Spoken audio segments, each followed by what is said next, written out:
জুলাই বিপ্লবের চেতনা হচ্ছে আগামী দিনে এককভাবে কোনো দল বাংলাদেশ করতে পারবে না, জনগণ সম্মিলিতভাবে নতুন বাংলাদেশ বিনির্মাণ করবে ইনশাআল্লাহ আজিজ। বাংলাদেশকে নিয়ে যে জিওপলিটিক্যাল এবং আন্তর্জাতিক বিভিন্ন শক্তির সংঘাত তৈরি হয়েছে, এখানে ভারত একটা বড় পক্ষ, আমেরিকা, জাতিসংঘ, ওয়েস্টার্ন কান্ট্রিগুলো একটা বড় পক্ষ এবং চীন রয়েছে। এই ত্রিমুখী স্বার্থের লড়াই, এটা কিন্তু বিশ্বের আর কোনো জায়গায় আমার মনে হয় নাই।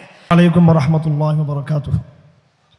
আলহামদুলিল্লাহিল্লাযী আনজাযা ওয়া'দাহু ওয়া নাসারা 'আবদাহু ওয়া হাযামাল আহযাবা ওয়াহদাহু ওয়াসসালাতু ওয়াসসালামু আলা নাবিয়্যিস সাইফিল মাব'উস আল্লাযী উরসিলা বাইনা ইয়াদাইস সাআহ ওয়া আলা আলিহি ওয়া সাহবিহি আল্লাযীনা ক্বালু নাহনু আল্লাযীনা বায়া'উ মুহাম্মাদান আলাল জিহাদি মা বাকিনা আবাদা। সম্মানিত সুধীবৃন্দ, উপস্থিত নেতৃবৃন্দ এবং তরুণ প্রজন্মের ভাইয়েরা, এখানে বিদগ্ধ আলোচকরা রয়েছেন, সম্মানিত অতিথিবৃন্দ রয়েছেন, যারা আছেন প্রথম সারিতে এবং পরের সারিতে। আপনারা সকলেই আমাদের বিগত জুলাই বিপ্লবের আপনারা সকলে সহযোদ্ধা ছিলেন। আপনাদের কাছে অনেকের কাছে নতুন মনে হতে পারে যে একজন হুজুর এখানে আসে কথা বলতেছে এবং জুলাই বিপ্লবের ক্রেডিট হতে নিয়ে নিচ্ছে।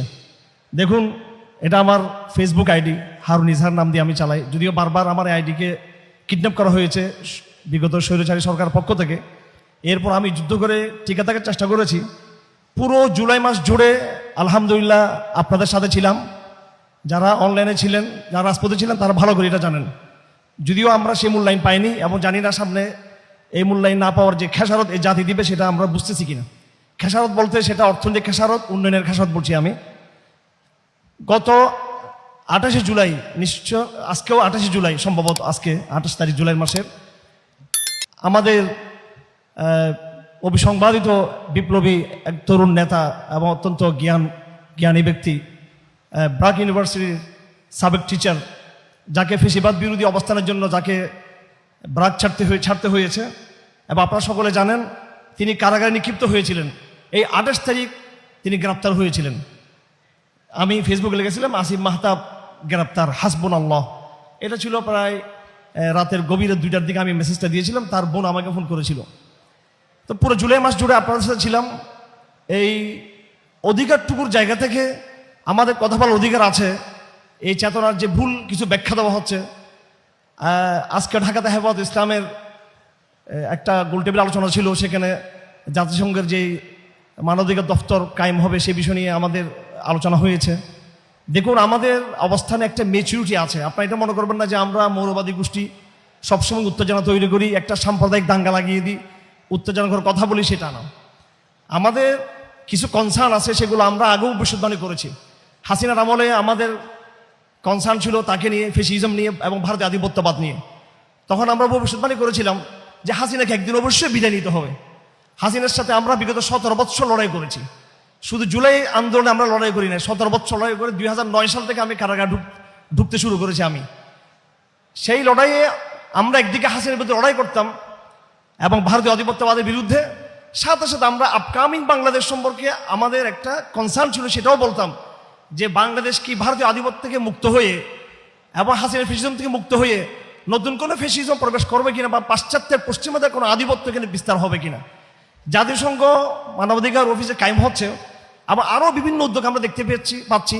প্রো আমেরিকান একটা সরকার কায়েম হয়েছে, যেটাকে অনেকে এনজিও সরকার বলে। আপনি এগুলো শেয়ার করতে পারবেন না। এগুলোকে যে সমস্ত ছাত্র সমাজের এক একটা বক্তব্যে লক্ষ লক্ষ রিয়েক্ট হতো পজিটিভ, আজকে তাদের বক্তব্যে নেগেটিভ এবং রিয়েক্ট করতেছে। এটা আপনাদেরকে মূল্যায়ন করতে হয় বিষয়গুলো।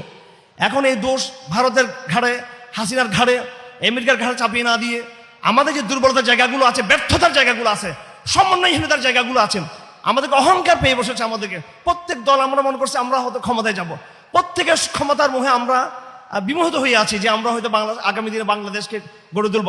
পরিষ্কার বলে দিতে চাই, জুলাই বিপ্লবের চেতনা হচ্ছে আগামী দিনে এককভাবে কোনো দল বাংলাদেশ করতে পারবে না, জনগণ সম্মিলিতভাবে নতুন বাংলাদেশ বিনির্মাণ করবে ইনশাআল্লাহ আজিজ। আমরা কোনো এক ব্যক্তি বা গোষ্ঠীর জন্য এখানে আমরা কখনো কাজ করব না। যদি আমরা সম্মিলিত থাকি তাহলে আধিপত্যবাদ অবশ্যই এখানে তার নখদন্ত বিস্তার করতে পারবে না। আমি কথা লম্বা করব না। আমাদের যে কনসার্নগুলো ছিল যে একটা গজব থেকে বের হয়ে নতুন কোনো গজবে আমরা পতিত হচ্ছে কিনা। বর্তমান বাংলাদেশে বিগত 1 বছরের মূল্যায়ন আমরা দেখতে পাচ্ছি বিভিন্নভাবে দেশের স্বার্থকে জ্বালান জুড়ে দেওয়া হচ্ছে।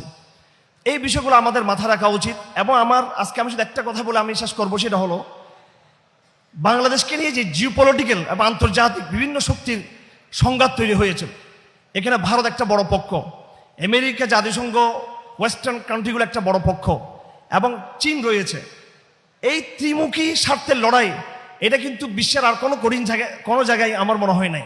আফ্রিকানরা লড়াই করতেছে একটা শক্তির বিরুদ্ধে, এবং আরবরা এবং ফিলিস্তিনি ভাইরা তারা লড়াই করতেছে একটা শক্তির বিরুদ্ধে, ইরান লড়াই করতেছে একটা শক্তির বিরুদ্ধে।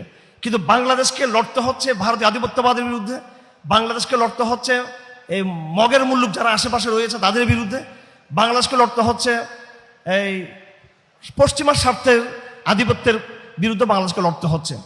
এই বৈদেশিক ত্রিমুখী স্বার্থে যে লড়াই, জিওপলিটিক্যাল যে ক্রাইসিস, ট্রায়াঙ্গেল ক্রাইসিস, ত্রিমুখী যে crisis, China versus America versus Bharat, এই জায়গায় আমাদের অবস্থানটা কি হবে, এটা আমি আমার সংগঠন হেফাজত ইসলামের অবস্থান হতে পারে সেটা, এবং আমার ব্যক্তিগত মতামত তো অবশ্যই, সেটা বলে আমি কথা শেষ করছি।